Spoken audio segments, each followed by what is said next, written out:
বিসমিল্লাহির রহমানির রহিম।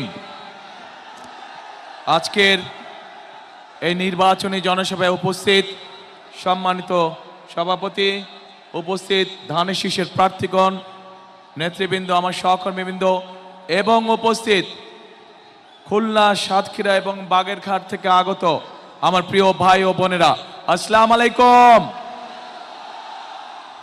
ভালো আছেন আপনারা? আচ্ছা, আলহামদুলিল্লাহ।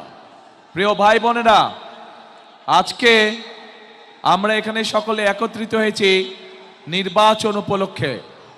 আগামী 12 তারিখে যে দেশে সাধারণ নির্বাচন, সেই নির্বাচন উপলক্ষে আজকে বিএনপি বা ধানের শীষের একটি নির্বাচনী জনসভা।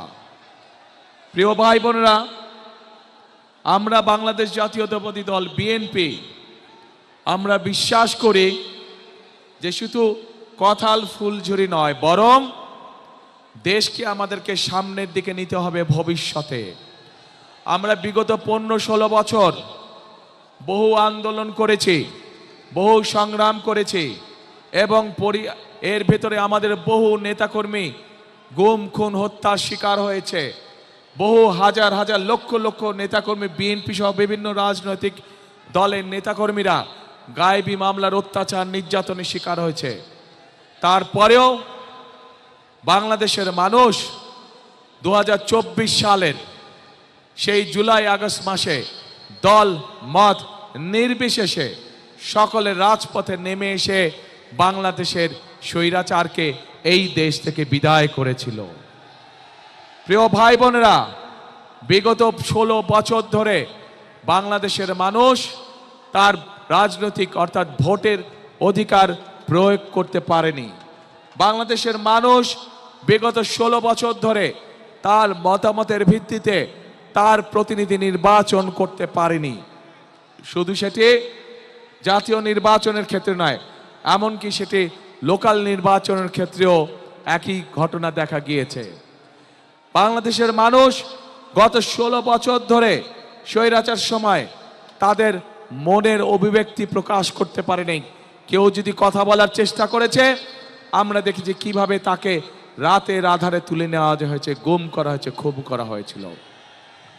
প্রিয় ভাই বোনেরা, আজ সময় এসেছে, আজ বাংলাদেশের মানুষ তার দাবি আদায়ের জন্য আজ অবস্থান গ্রহণ করেছে এবং 12 তারিখে ইনশাল্লাহ বাংলাদেশের মানুষকে যেই অধিকার থেকে গত 1 যুগেরও বেশি সময় ধরে বঞ্চিত করে রাখা হয়েছিল, সেই অধিকার প্রয়োগ করবে। প্রিয় ভাই বোনেরা, আমরা বিএনপি বাংলাদেশ জাতীয়তাবাদী দল আমরা বিশ্বাস করি যে একটি রাজনৈতিক দল হিসেবে, যেহেতু অতীতেও আমাদের রাষ্ট্র পরিচালনার অভিজ্ঞতা বা দায়িত্বে আমরা ছিলাম, একইভাবে ইনশাল্লাহ আগামী দিনে বাংলাদেশের মানুষের সমর্থনে আল্লাহ তাআলার রহমতে আমরা সরকার গঠন করলে ইনশাল্লাহ আমাদের প্রথম দায়িত্ব হচ্ছে দেশকে পুনর্গঠন করা। কিন্তু প্রিয় ভাই বোনেরা, দেশকে যদি পুনর্গঠন করতে হয় তাহলে দেশের দল মত নির্বিশেষে, শ্রেণী পেশা নির্বিশেষে সকল মানুষকে নিয়ে আমাদের দেশকে পুনর্গঠন করতে হবে। শুধু যে কোনো এক ধরনের মানুষকে নিয়ে দেশ কখনো পুনর্গঠন করা যায় না। হয়তো অন্য কাজ করা যায়, কিন্তু দেশ পুনর্গঠন করা যায় না। প্রিয় ভাই বোনেরা, এই দেশের জনসংখ্যা প্রায় 20 কোটি। এই 20 কোটির মধ্যে অন্তত 10 কোটি জনসংখ্যা হচ্ছে এই দেশের নারী সমাজ, অর্থাৎ জনসংখ্যার অর্ধেক হচ্ছে এই দেশের নারী সমাজ। এই নারী সমাজকে যদি আমরা পেছনে রেখে যতই পরিকল্পনা গ্রহণ করি না কেন, যতই বড় বড় কথা আমরা বলি না কেন, কোনোভাবেই সম্ভব নয় দেশকে সামনে নিয়ে যাওয়া, কোনোভাবেই সম্ভব নয় দেশকে পুনর্গঠন করা। প্রিয় ভাই বোনেরা, সেজন্যই দেশনেত্রী খালেদা জিয়া যখন দেশ পরিচালনার দায়িত্বে ছিলেন, উনি মেয়েদের শিক্ষা ব্যবস্থা ক্লাস স্কুল থেকে শুরু করে ইন্টারমিডিয়েট পর্যন্ত বিনামূল্যে শিক্ষার ব্যবস্থা করেছিলেন, যাতে করে এই বিশাল জনশক্তি, যাতে করে এই বিশাল জনগোষ্ঠী অর্থাৎ নারী সমাজ শিক্ষার আলোয় আলোকিত হয় এবং তারা যাতে নিজেদের পায়ে দাঁড়াতে পারে। প্রিয় ভাই বোনেরা, নির্বাচন এসেছে, স্বাভাবিকভাবেই বিভিন্ন রাজনৈতিক দল তাদের বিভিন্ন লক্ষ্য উদ্দেশ্য জনগণের সামনে উপস্থাপন করবে। কিন্তু আমরা দেখছি একটি রাজনৈতিক দল, এই যে বাংলাদেশের অর্ধেক গোষ্ঠী নারী গোষ্ঠী, যে তাদের সম্পর্কে আমরা দেখেছি কিভাবে তাদেরকে ঘরের মধ্যে আটকিয়ে রাখতে চায়, সেই কথা তারা বলেছে। আমরা দেখেছি একটি রাজনৈতিক দলের একজন নেতা পরিষ্কারভাবে বলে দিয়েছে যে তারা কোনোভাবেই নারীর নেতৃত্বে বিশ্বাস করে না। আমরা দেখেছি একটি রাজনৈতিক দলের নেতা পরিষ্কারভাবে দুদিন আগে বলেছে যে যে সকল মহিলা, যে সকল মা বোনেরা কর্মসংস্থানের উদ্দেশ্যে কর্মসংস্থানের জন্য যান, তাদেরকে, প্রিয় ভাই বোনেরা, আপনাদের সামনে আমার বলতে রীতিমতন লজ্জা হচ্ছে, এমন একটি শব্দ সে আমাদের সব মা বোনদের জন্য ব্যবহার করেছে যা এই দেশের জন্য একটি কলঙ্ক স্বরূপ। প্রিয় ভাই বোনেরা, এই বাংলাদেশে খেটে খাওয়া মানুষের পরিবারের অধিকাংশ নারী কোনো না কোনোভাবে সংসারের উপার্জনের জন্য কাজ করে থাকে।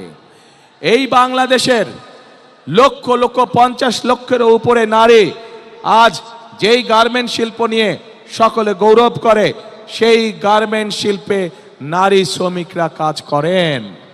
প্রিয় ভাই বোনেরা, সেটি নিম্ন মধ্যবিত্ত হোক, মধ্যবিত্ত হোক, সকল পরিবারের কর্মজীবী পরিবারের প্রায় সকল নারী আজ সংসার পরিচালনার জন্য দ্রব্যমূল্যের যে ঊর্ধ্বগতি, সকল কিছুর যে দাম ঊর্ধ্বগতি, তার জন্য শুধু স্বামী একা কর্মসংস্থান হয় না, স্ত্রীকেও পাশাপাশি বিভিন্নভাবে কাজ করতে হয় এবং তারা এর মাধ্যমে তাদের সংসার জীবন নির্বাহ করে থাকে। কিন্তু আজ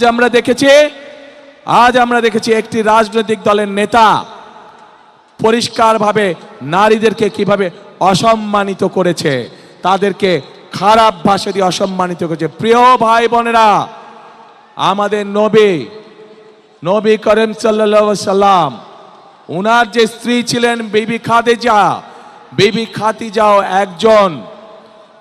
খাদিজাও ছিলেন একজন কর্মমুখী মহিলা, উনি ছিলেন একজন মহিলা ব্যবসায়ী। আজকে যেই দলটি, যাদের নেতা আজ বাংলাদেশের নারীদেরকে একটি খারাপ কিছুর সাথে তুলনা করেছে, তারা বলে তারা ইসলাম কায়েম করবে, কিন্তু নবী করিম সাল্লাল্লাহু আলাইহি সাল্লামের স্ত্রী পর্যন্ত, উনিও পর্যন্ত একজন ব্যবসায়ী ছিলেন। তাহলে আজকে কোথায় গিয়ে দাঁড়ালো বাংলাদেশের নারী সমাজ তথা তাবৎ পৃথিবীর নারী সমাজকে কিভাবে অপমান করা হলো? যে দলটি নির্বাচনের আগে দেশের অর্ধেক জনগোষ্ঠীকে ঘরের মধ্যে বন্দী করতে চায়, যে দলটি নির্বাচনের আগে দেশের অর্ধেক জনগোষ্ঠীকে অসম্মানজনকভাবে কথা বলে, তাহলে আপনাদের কাছে আমার প্রশ্ন, আজকে নির্বাচনে যদি তারা কোনোভাবে সুযোগ পায়, নির্বাচন পরবর্তী সময়, তাহলে তাদের আচরণ কি হতে পারে? কাজেই প্রিয় ভাই বোনেরা, এরা শুধু নিজের স্বার্থের কথা বোঝে, এরা ধর্মকে ব্যবহার করে নিজেদের স্বার্থ রক্ষা করার জন্য। যেখানে প্রয়োজন সেখানে তারা তাদের মতন করে ধর্মকে ব্যবহার করে। আমরা গতকাল দেখেছি, যখন এই কথা বলার পরে তীব্র সমালোচনা শুরু হলো নারী সমাজ থেকে, যখন এই কথা বলার পরে তীব্র সমালোচনা শুরু হলো সমাজের প্রত্যেকটি মানুষের কাছ থেকে, তখন তারা বলছে তাদের এই আইডি নাকি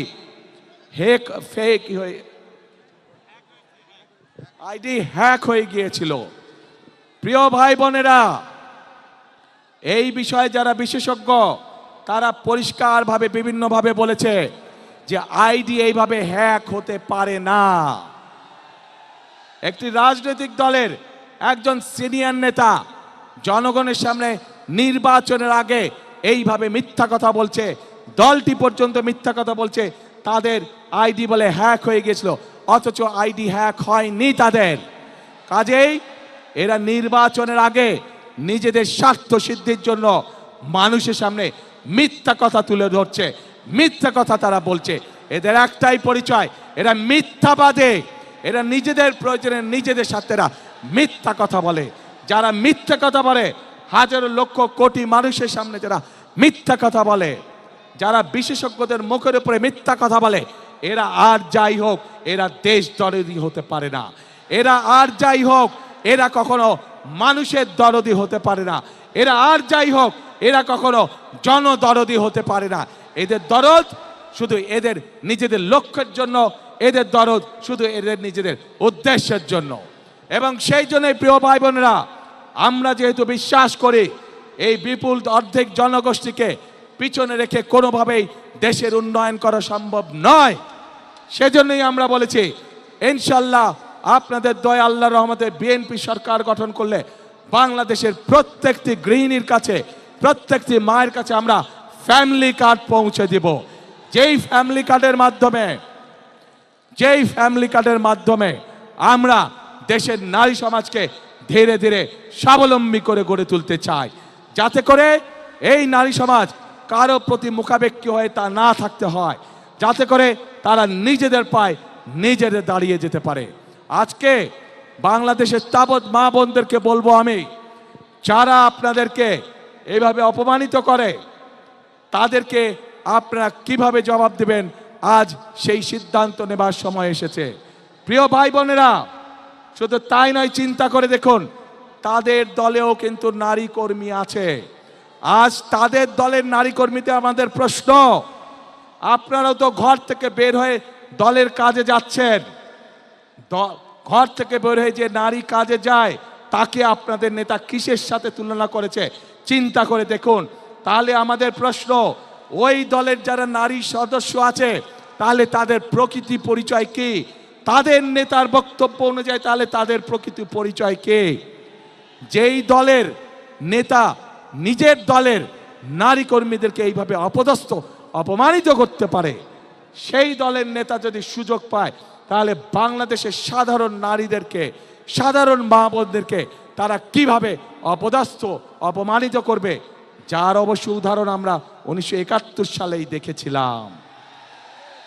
এই দেশের লক্ষ লক্ষ মা বোনদেরকে অসম্মানিত করেছিল এই দলটির পূর্বসূরি নেতৃবৃন্দ। কাজেই যাদের কাছে মানুষের কোনো মূল্যায়ন নেই, যাদের কাছে মানুষের কোনো আত্মসম্মান বোধ নেই, তাদের কাছে কখনো দেশ নিরাপদ হতে পারে না, তাদের কাছে কখনো দেশের মানুষ নিরাপদ হতে পারে না, নারী পুরুষ নির্বিশেষে। প্রিয় ভাই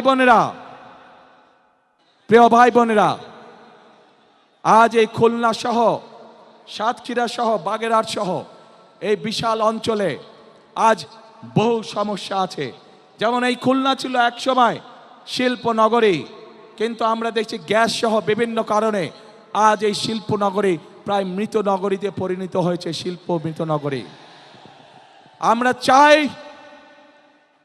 চাই ইনশাআল্লাহ বিএনপি আগামী 13 তারিখে সরকার গঠন করলে এই শিল্প নগরীকে আবার জীবিত শিল্প নগরীতে আমরা পরিণত করতে চাই,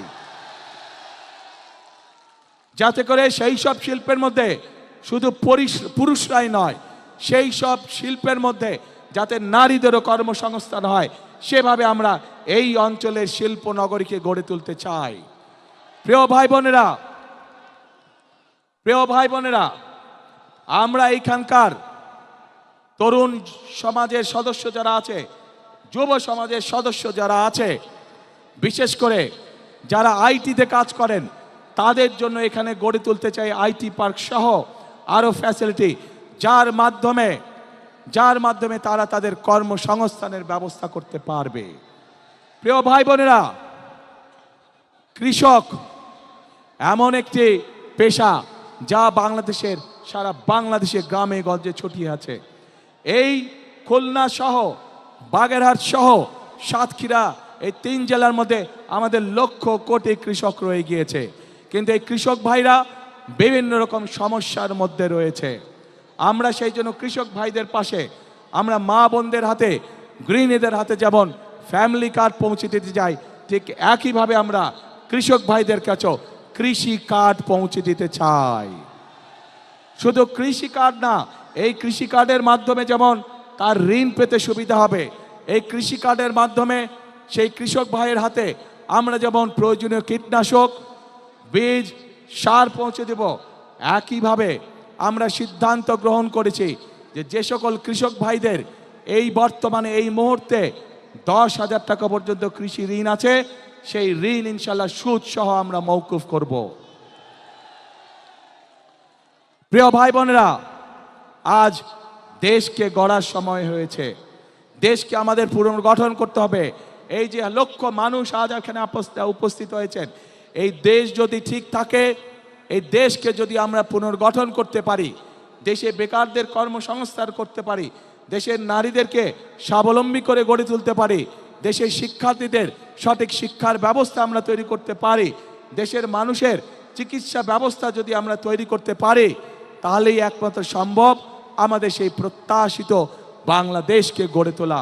যেই প্রত্যাশিত বাংলাদেশের স্বপ্ন এখানে উপস্থিত প্রত্যেকটি মানুষের চোখে মুখে রয়েছে। আজান দিচ্ছে না, আজানটা শেষ হচ্ছে। প্রিয় ভাই বোনরা, আজান দিচ্ছে, 1 মিনিট, আজানের পরে আমি আবার বলছি। এই বাংলাদেশকে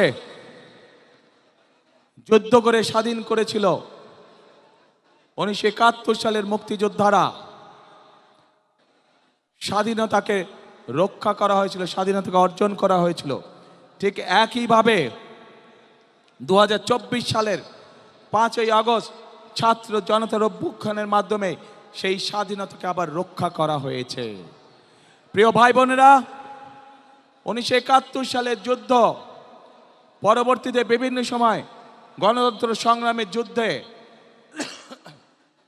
একইভাবে 2024 সালের গণ অভ্যুত্থানের সময় আমরা কি কেউ কারো ধর্ম বর্ণ দেখেছিলাম?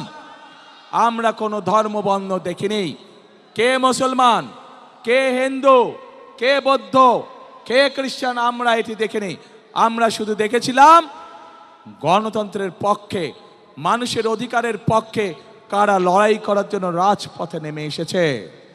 প্রিয় ভাই বোনেরা, এই দেশে শত হাজার বছর ধরে প্রত্যেকটি ধর্মের মানুষ শান্তিতে বসবাস করেছে। আমরা চাই, বিএনপির লক্ষ্য এবং বিএনপির উদ্দেশ্য হচ্ছে আমরা সকল ধর্মের মানুষকে সাথে নিয়ে শান্তিতে বসবাস করতে চাই। আমরা সকল ধর্মের মানুষকে সাথে নিয়ে আমাদের কাঙ্ক্ষিত বাংলাদেশ গড়ে তুলতে চাই, যে বাংলাদেশে প্রত্যেকটি মানুষের বিবেচনা হবে, প্রত্যেকটি মানুষকে বিবেচনা করা হবে তার যোগ্যতার ভিত্তিতে, তার মেধার ভিত্তিতে তাকে বিবেচনা করা হবে। প্রিয় ভাই বোনেরা, সেজন্যই একটি বৈষম্যহীন একটি বাংলাদেশ গড়ে তুলতে চায়। কিন্তু এই বাংলাদেশকে যদি গড়ে তুলতে হয়, তাহলে অবশ্যই আমাদের সকলকে পরিশ্রম করতে হবে, আমাদের সকলকে ঐক্যবদ্ধ থাকতে হবে। প্রিয় ভাই বোনেরা, বহু আত্মত্যাগের বিনিময় আজকে যে আমাদের রাজনৈতিক অধিকার, যেই অধিকারের জন্য বিগত 1 যুগেরও বেশি সময় ধরে বহু মানুষ গুম খুনের শিকার হয়েছে, বহু মানুষ অত্যাচার নির্যাতনের শিকার হয়েছে, সেই অধিকার বাস্তবায়িত হতে যাচ্ছে আগামী ইনশাল্লাহ 12 তারিখ। কিন্তু আমরা খেয়াল করছি, একটি মহল বলার চেষ্টা করছে এবার ভোট গণনাতে বলে অনেক সময় লাগবে। শুনেছেন এই কথা আপনারা? প্রিয় ভাই বোনেরা, ষড়যন্ত্র কিন্তু আবার শুরু করেছে।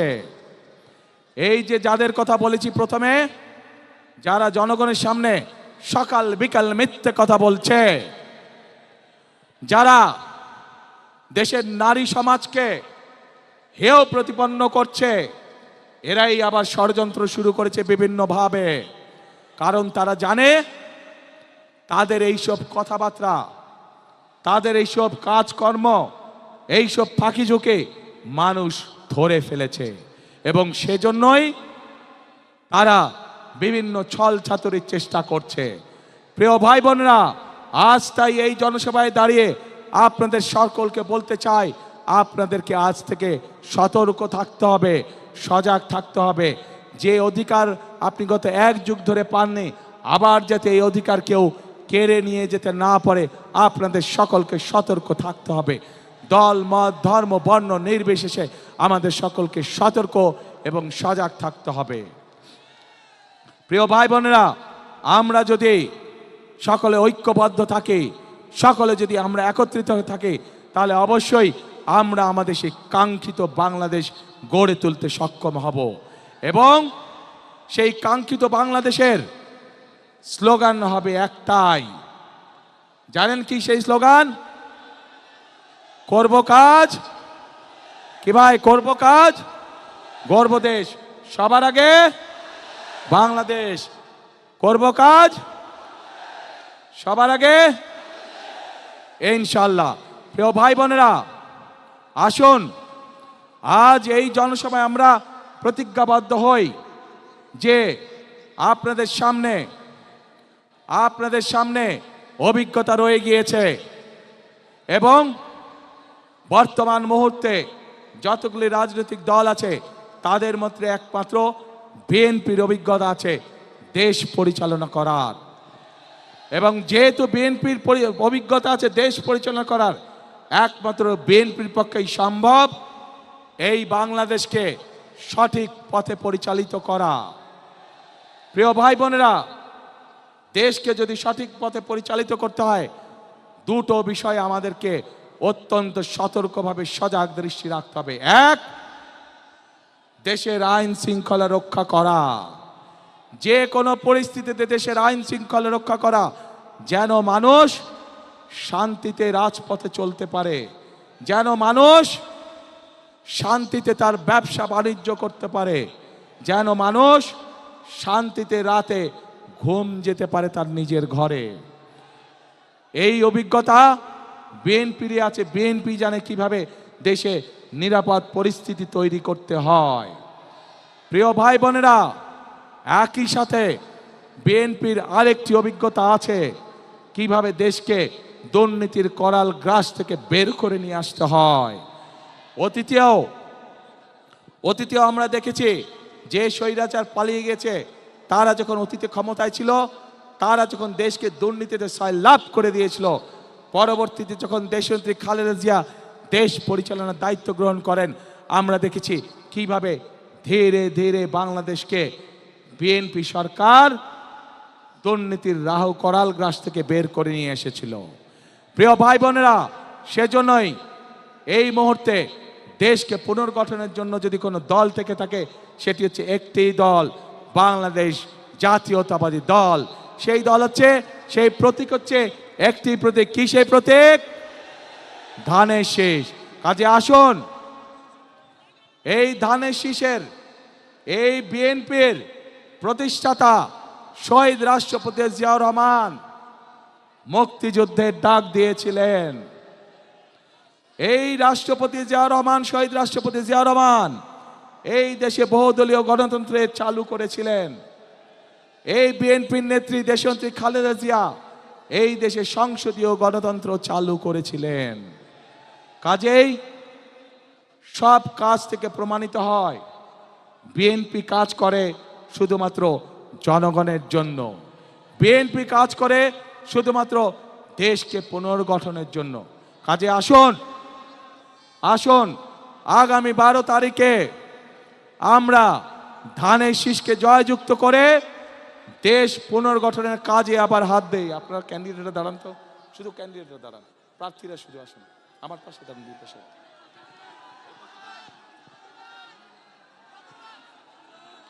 প্রিয় ভাই বোনেরা, এই যে আমার দুই পাশে যেই মানুষগুলোকে ধানের শীষ হাতে দিয়েছে, এদেরকে আপনারা কম বেশি চিনেন।